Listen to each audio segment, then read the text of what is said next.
तपाईहरुले ताराताल भनेको सुन्नुभयो होला। बर्दियामा एउटा पहिले गाविस थियो, अहिले चाहिँ मधुवन नगरपालिका भनेर भएको छ। तारातालमा आइयो तर ताल चाहिँ कहीँ पनि रहेनछ भनेर अप्ठ्यारो पनि लागेको होला कतिजनालाई कहिलेकाहीँ। तर तपाईलाई बताइदिउँ, ताराताल जो ठाउँको नाम रहेको छ यो चाहिँ यही तालबाट नै यसको नाम चाहिँ रहन गएको थियो है। ल हेर्नुहोस्, यहाँ यही तालकै कारणले गर्दाखेरि यो ठाउँलाई चाहिँ ताराताल भयो र पछि चाहिँ ताराताल गाविस थियो, अहिले चाहिँ मधुवन नगरपालिकामा यो पर्दछ।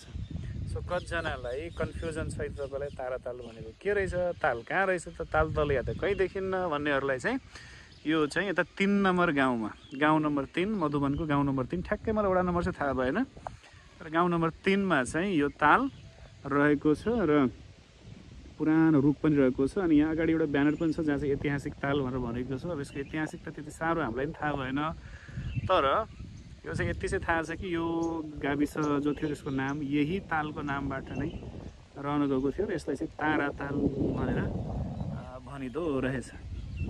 ल कतिजना जसलाई तपाईँहरूलाई थाहा थिएन, मैले तपाईँलाई यो भिडियो मार्फत चाहिँ यो कुरोको जानकारी मैले दिएँ, विशेष गरी स्थानीय व्यक्तिहरूलाई। ल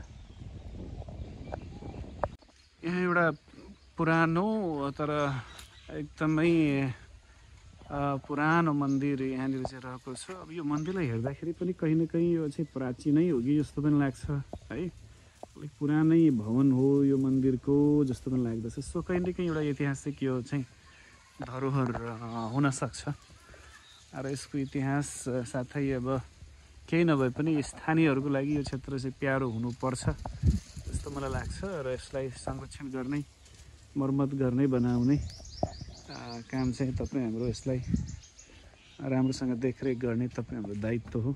यहाँ यो मन्दिरलाई देख्दाखेरि र प्लस अगाडिको त्यो रुखलाई देख्दाखेरि अनि यो सबै कुरो देख्दाखेरि चाहिँ यो कुरोको आभास मलाई चाहिँ भएको छ। यहाँनिर नयाँ मन्दिर पनि रहेछ। यहाँनिर यो चाहिँ मधुवन नगरपालिका 7 नम्बर वडामा चाहिँ यो पर्ने रहेछ।